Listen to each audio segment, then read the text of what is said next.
Shalom saudaraku yang saya kasihi di dalam nama Tuhan kita Yesus Kristus. Ya, kita berjumpa sekali lagi dalam renungan harian kita pada hari ini, yaitu 7 hari bulan Oktober. Maafkan saya, 7 hari bulan November 2023 ya. Jadi sebelum kita masuk kepada penjelasan, saya ingin mengajak saudara ataupun membacakan firman Tuhan, yaitu kita lihat di dalam 1 Tesalonika pasal 4 ayat 13 sampai 18 ya. 1 Tesalonika pasal 4 ayat 13 sampai 18. Bunyinya begini. Selanjutnya, kami tidak mau saudara-saudara bahwa kamu tidak mengetahui tentang mereka yang meninggal, supaya kamu jangan berduka cita seperti orang-orang lain yang tidak mempunyai pengharapan. Karena jikalau kita percaya bahwa Yesus telah mati dan telah bangkit, maka kita percaya juga bahwa mereka yang telah meninggal dalam Yesus akan dikumpulkan Yahweh bersama-sama dengan Dia. Ini kami katakan kepadamu dengan firman Tuhan, kita yang hidup, yang masih tinggal sampai kedatangan Tuhan, sekali-kali tidak akan mendahului mereka yang telah meninggal. Sebab pada waktu tanda diberi, yaitu pada waktu penghulu malaikat berseru dan sangkakala Yahweh berbunyi, maka Tuhan sendiri akan turun dari surga, dan mereka yang mati dalam Kristus akan lebih dahulu bangkit. Sesudah itu, kita yang hidup, yang masih tinggal, akan diangkat bersama-sama dengan mereka dalam awan menyongsong Tuhan di angkasa. Demikianlah kita akan selama-lamanya bersama-sama dengan Tuhan. Karena itu hiburkanlah seorang akan yang lain dengan perkataan-perkataan ini. Demikianlah firman Tuhan. Wah, saudara, sangat baik betul lah kan firman Tuhan. Sangat menghibur, memberi pengharapan. Ya. Jadi seperti yang kita ketahui saudara ya. Seperti yang saya sudah katakan, hari ini 7 hari bulan November ya.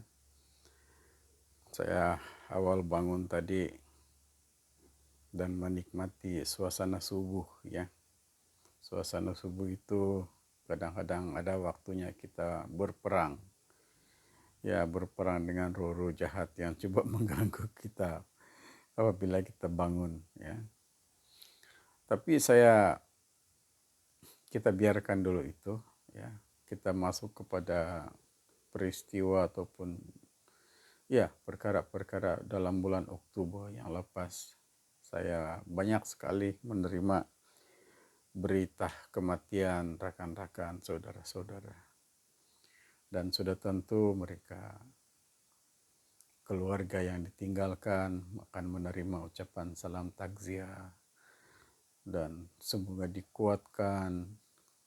Kemudian ada yang mengatakan juga ada wish ataupun doa, mengatakan biasa, perkara yang biasa, RIP, rest in peace ya.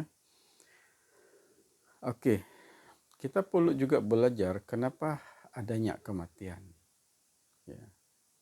Jadi kita telah dapat belajar hari ini dalam renungan kita pada hari ini, kita dapat belajar sesuatu bahwa sebenarnya kematian itu adalah proses ya. Proses perpindahan daripada hidup yang sementara ini, yaitu di dunia ini, kepada kehidupan yang kekal yang tidak akan mati selama-lamanya. Ya. kematian itu merupakan suatu proses bagi kita yang telah berdosa, kemudian diselamatkan kembali oleh Logos itu, oleh Yesus sendiri. Ya, jadi itulah saudara-saudariku sekalian. Untuk membuktikan perkara ini, coba saudara lihat di dalam 1 Tesalonika pasal 4 ayat 14. Maafkan saya ya. 1 Tesalonika pasal 4 ayat 14. Mungkin boleh juga saya bacakan di sini ya. Supaya saudara tidak terlalu sibuk, supaya saudara santai mendengar renungan kita pada hari ini. Di dalam ayat 14 itu mengatakan begini. Karena jikalau kita percaya bahwa Yesus telah mati dan telah bangkit, maka kita percaya juga bahwa mereka yang telah meninggal dalam Yesus akan dikumpulkan Allah bersama-sama dengan Dia. Dia maksudnya itu adalah Yesus. Yesus telah mati, lepas itu hidup balik, lepas itu naik ke surga. Kita akan belajar kenapa Yesus mati sebenarnya. Ya. Jadi itulah proses dia itu adalah Yesus telah mati, hidup, lepas itu naik ke surga. Dan kita yang percaya kepada pemberitaan Injil, Logos itu sendiri di dalam Yesus, maka kita juga akan diselamatkan.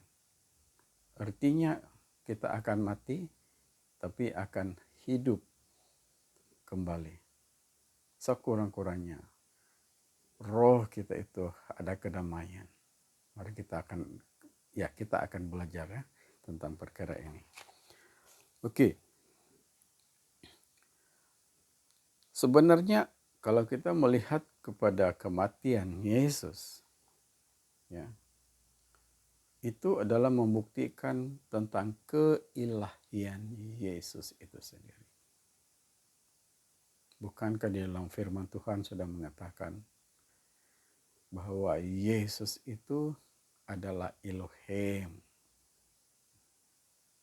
Dan kita juga adalah Elohim. Saya sudah jelaskan ini di dalam video-video saya sebelumnya. Sebab di dalam firman Tuhan perjanjian lama mengatakan kamu adalah Allah. Maksud Allah di situ dalam perkataan bahasa aslinya itu sebenarnya Elohim. Saya sentuh sedikit lah ya. Elohim itu kalau di dunia yaitu dia merupakan satu kerabat yang sangat tinggi. Sebagai contoh lah kita buat sedikit perbandingan ilustrasi. Kalau di Malaysia ada kerabat diraja. Dan semua keluarga-keluarga diraja itu mereka dipanggil sebagai tengku. Ya. Dan mereka memang kerabat diraja. Dan kalau di Semenanjung itu bukan satu, tapi hampir semua negeri-negeri di sana ada raja yang dipanggil sultan. Tetapi pada keseluruhannya itu cuma ada satu saja yang di Pertuan Agung. Nah, begitu juga dengan kita yang telah menerima, yang telah menjadi pengikut Yesus. Yesus itu diutus oleh Yahweh itu sendiri, Bapa kita di surga. Kemudian memberitakan kebenaran firman Tuhan, Logos itu. Ya. Dan kita sudah tahu bahwa Logos itu adalah jalan ke surga. Ya. Jalan rahasia untuk sampai ke surga. Ya. Jadi kalau kita hidup sesuai dengan kehendak Logos itu sendiri, seperti Yesus, maka kita juga akan berada di surga dan kita akan menjadi anak-anak Yahweh yang dipanggil Elohim. Ya. Kita jadi Elohim. Semua itu yang hidup sesuai dengan Logos yang diberitakan, yang dibawa oleh Yesus Kristus.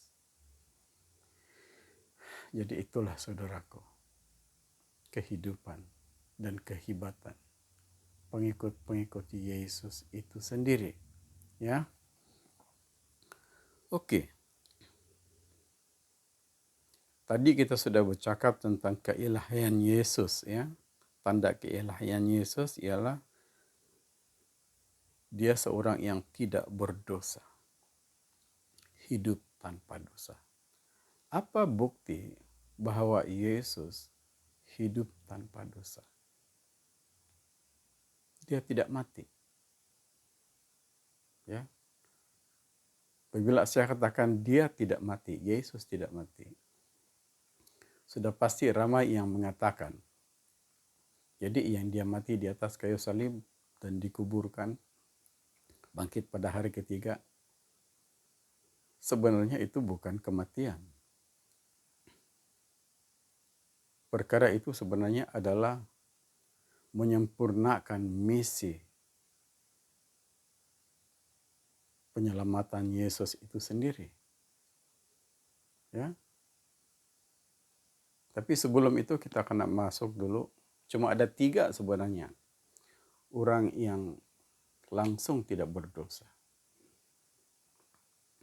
Coba kita lihat, ya. Coba kita lihat dalam Kejadian pasal 5 ayat 24. Lihat Kejadian pasal 5 ayat 24. Henok. Dia tiba-tiba hilang, diangkat ke surga. Kemudian yang keduanya kita lihat di dalam 2 Raja-Raja. Pasal 2 ayat 11. Yaitu Elia sendiri. Nah. Kemudian yang ketiganya yaitu Yesus itu sendiri. Kita lihat di dalam Markus pasal 16 ayat 19 atau Lukas pasal 24 ayat 51. Oke, sekarang kita masuk kepada persoalan. Kalau Yesus tidak berdosa, kenapa dia mati, kan? Kenapa Yesus mati? Kematian Yesus sebenarnya seperti yang saya sudah beritahu tadi, ada maksudnya. Ya. Yesus mati supaya dia mendapat ruang, mendapat peluang untuk memberitakan Injil keselamatan kepada orang yang telah mati sebelum Injil ataupun sebelum Yesus datang ke dunia. Begitu. Dia menginjil orang-orang yang telah mati, ya, supaya Yesus sendiri dapat memberitakan Injil kepada orang yang telah mati sebelum Injil itu diberitakan oleh Yesus. Buktinya di mana? Coba saudara lihat dalam 1 Petrus pasal 4 ayat 6. Tidak perlulah saya baca di sini. Saudara baca, ambil petikan ini dan baca sendiri. Dan buat kajian sendiri. Ya. 1 Petrus pasal 4 ayat 6. Yesus bukan mati begitu saja. Memang pun dia mati karena rasa dengki oleh ahli-ahli Taurat, kan? Dan memang dosa mereka yang menganiaya dia. Termasuklah Yudas Iskariot.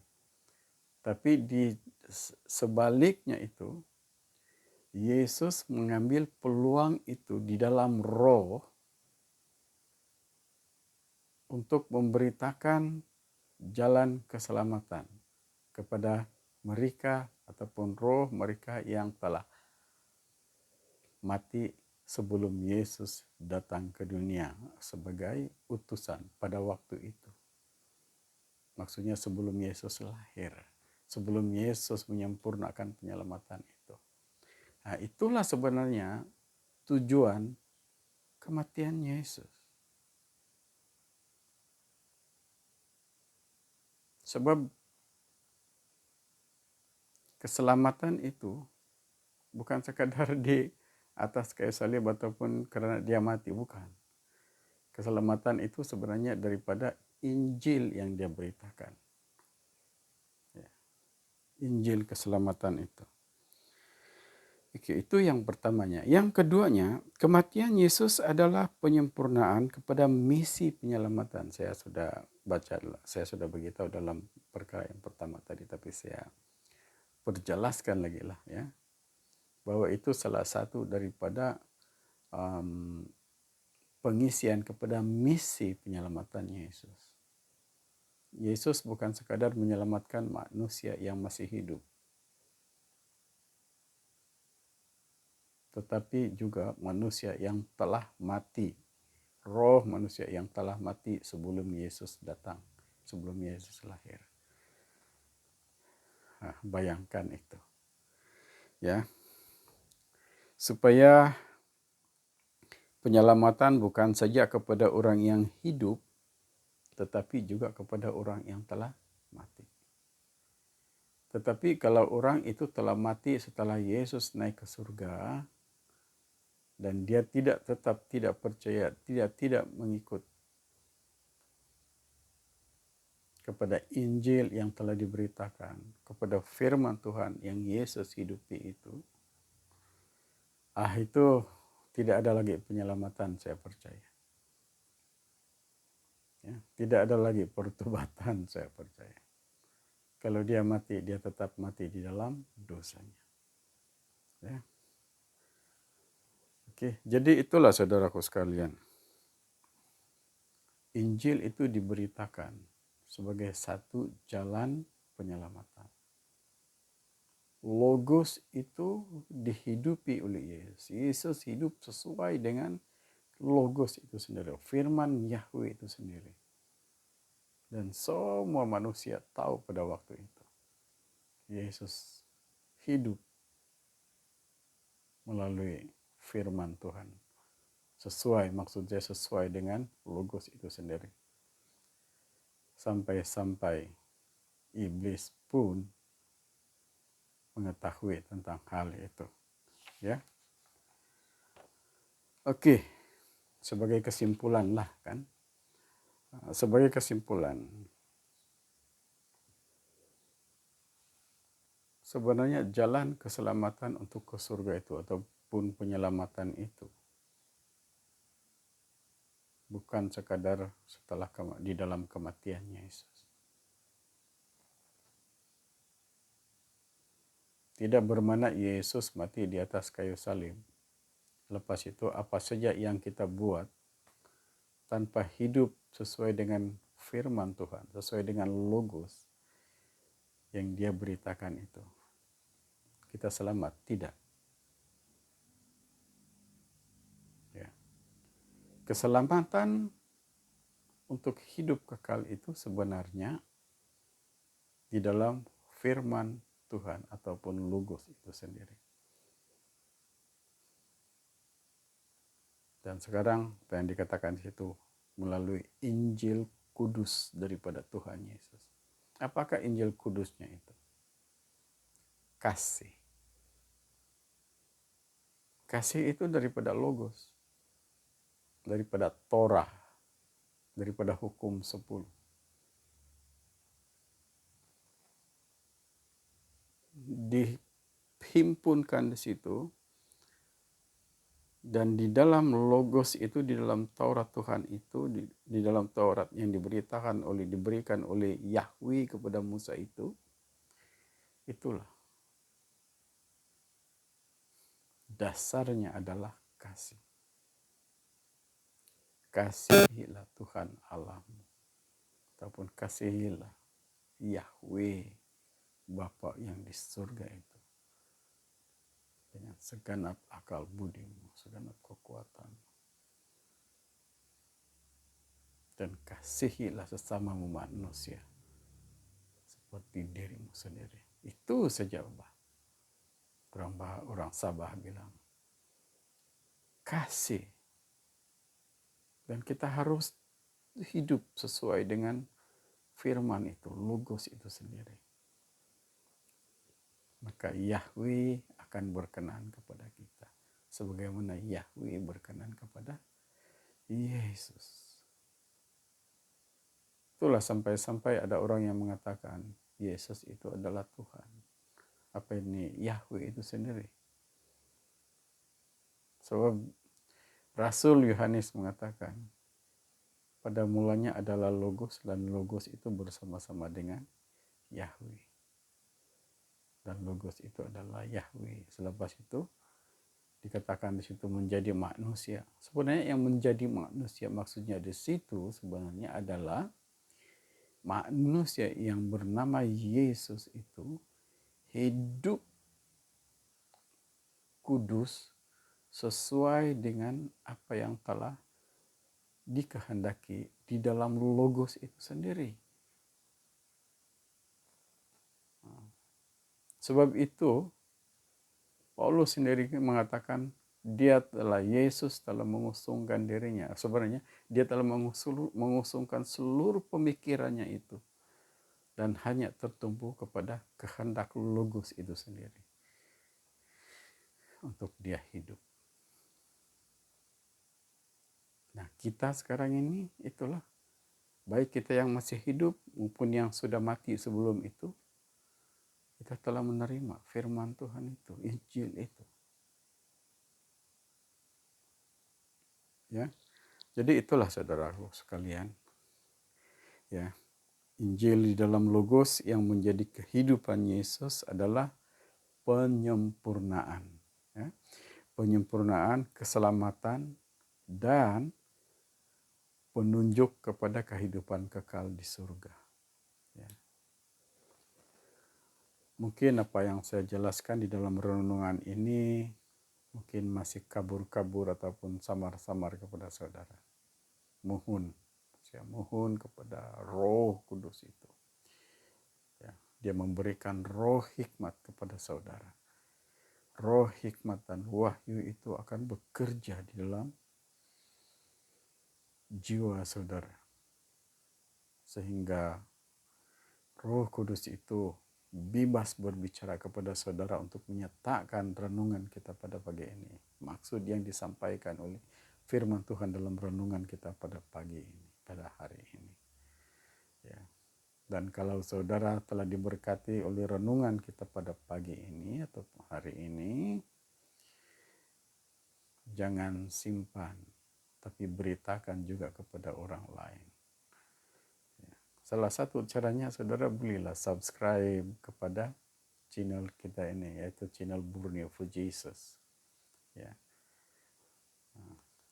Di sebelah sini itu, ya, sebelah sini ada itu lambang BFG itu, saudara boleh klik di situ, lepas itu akan keluar subscribe, kemudian saudara boleh klik di situ, ya, untuk mengetahui firman Tuhan yang seterusnya, supaya kita boleh berbincang, boleh berkongsi kasih Yahweh kepada kita. Jadi itu saja saudaraku, kiranya Tuhan memberkati kita semua. Amin.